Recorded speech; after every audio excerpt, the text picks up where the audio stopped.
Hi there! Thank you for checking out my channel. Thank you for clicking on this video. This is another Sunday motivation video, and the reason why I make these videos is to help set the tone for your next week. Kasi I know Sundays usually can be challenging. And this Sunday in particular can be extra challenging for those of you who weren't able to make it sa latest na civil service exam. Lumabas na kasing results for the August 2017 exam. And I know some of you already reached out to me to ask for extra motivation and advice kasi you didn't make it or you didn't pass the test. And I was praying about this and thinking on it then kasi I wanted to say something that would encourage you and also build you up. Not just dito sa exam na to na lumipas, but in life. Kasi in life, since we all go through a journey, hindi naman tayo lagi nagsasucceed in life. And even if you're watching this and you already passed the test, hindi ibig sabihin na nagtagumpay kayo doon, yun na yung mangyayari in everything that you do. I've had my share of failures and successes din in life. And I think the most important thing is how you can glean all the lessons that you could from that experience. So whether you passed or failed the exam, or whether you're passing or failing at something else in your life, I hope that this video will help you. Okay? Now, bakit ko ina-explain itong bagay na to? Kasi I wrote this phrase when I was in college actually. One of our professors, Pastor Manric Tan Pascual, in our class, leadership, asked us to write our life principles. And one of the things I wrote was there are no good or bad experiences, just learning experiences. And what I mean by that is, kasi from the good, you learn what to do. Ibig sabihin, from the good experiences, matutunan mo yung kung ano yung dapat mong gawin. From the bad, you learn what not to do. Ibig sabihin, pag may bad experience ka, matututunan mo kung ano yung mga bagay na hindi mo dapat gawin or hindi mo na dapat ulitin. So everything, good or bad experience, that is just a learning experience. And if you fail to learn from that experience, then you're failing, whether you're winning or not. Kasi, totoo yun eh, there are people who fail at winning. And there are people who win at failing. Anong ibig sabihin nun? There are people na kahit pumasa na ng exam, hindi nakatulong sa kanila kasi nag-increase lang yung kayabangan nila. And I've seen this multiple times.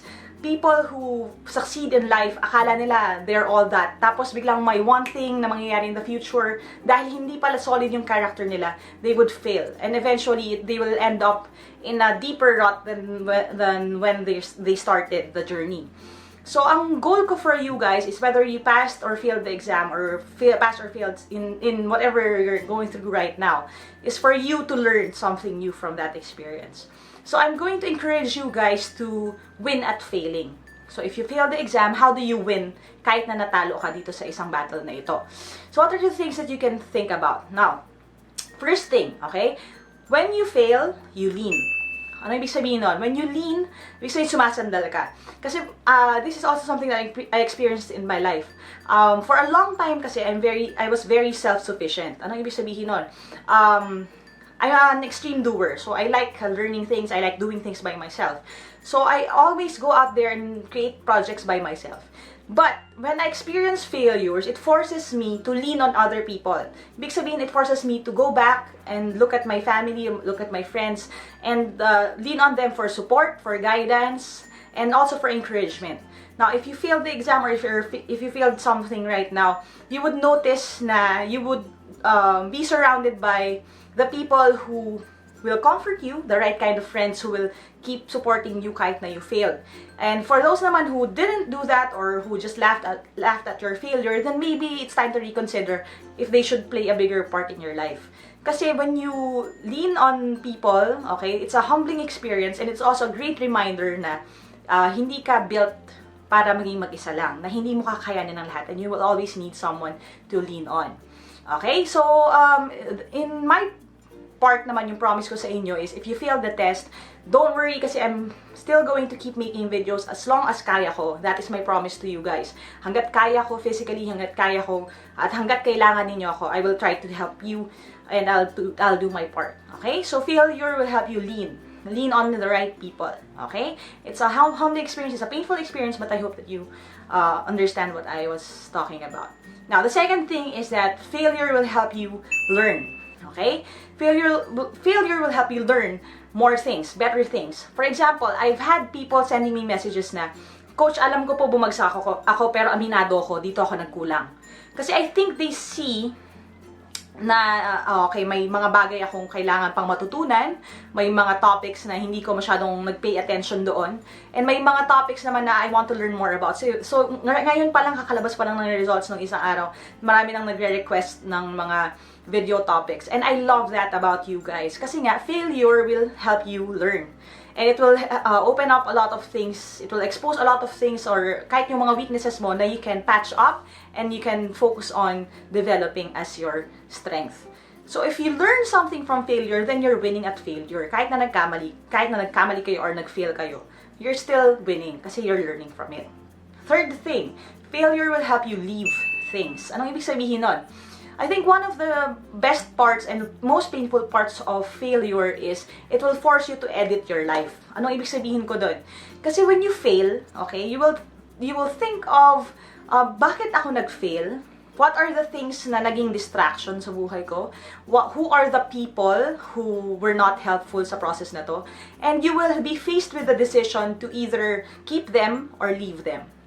And in my life, again, it has happened many times na when I failed, okay, na-realize ko nagsayang pala ako ng oras dito, na kinain pala nitong laro na to yung oras ko, kinain pala ng project na to na hindi naman fulfilling yung oras ko. I've been wasting my time sa lahat ng mga bagay na ito. And maybe it's time for me to leave them. You will be able to edit your life kasi lalabas kung ano lang talaga yung mahalaga. Okay? Now, it's going to be very painful, but really in life, if you really want to succeed, you can't be good at everything. You can only be good at certain, you can be good at everything or most things, but you can only be great at certain things. Hindi pwede na lahat pinapasok nyo. So for example, if you have a hobby, if you think na you are, for example, ikaw ay professional gamer, pero you want to pass the civil service exam, minsan hindi pwede both. And one of you guys actually sent me a testimony yesterday and talked about that kasi dati siyang professional gamer, nagdodota siya professionally, and that was actually one of the reasons why he failed noong March exam this year. And he had the realization na hindi pala pwedeng pagsabayin. So, ang nangyari, this time, August, nag-focus lang siya on the civil service exam. He had to kind of adjust his life, hindi na siya masyadong nagko-commit dun sa full-time gaming. And that is the reason din kung bakit siya nakapasa this time. So, again, you have to leave certain things. You have to prioritize certain things over kung ano talaga yung under kung ano pa talaga yung importante sa inyo. So, I have to leave. Okay? And when you fail and you leave, you're winning. Now, last. Failing and winning at failing will actually help you love winning more. Ano ibig sabihin nun? When you fail kasi, you will be faced with a decision. And the decision is not actually easy. The decision is whether mag-go on ka pa or mag-quit ka na. Every time you fail, you will be faced dun sa decision na yun. Ayoko na ba o susubukan ko ba uli? Now, that decision will determine whether you are going to love something or not. Okay? Hindi lang yan sa exam, kahit sa buhay. Okay? For example, if you are in a relationship, kahit if you're in a relationship, if something goes wrong, you will have to make a decision kung magpapatuloy ka pa or magsa-stop ka na. Okay? So what do I mean by that? If magpapatuloy ka pa, if you make the decision na you're going to push and you're going to strive for your dream, that will make it mean so much more. Kasi, if nakuha mo siya ng isang beses lang, ng madali lang, ng wala lang, the value is is lesser than kung ano yung mangyayari kung talaga pinush mo siya. And ganun din siya sa bagay na to. Ganun din siya sa dreams ninyo. The more that you have to fight for it, the more that you will love it. So when you finally get it, it will be so much more fulfilling. And I've seen that countless times din sa mga people who passed the test.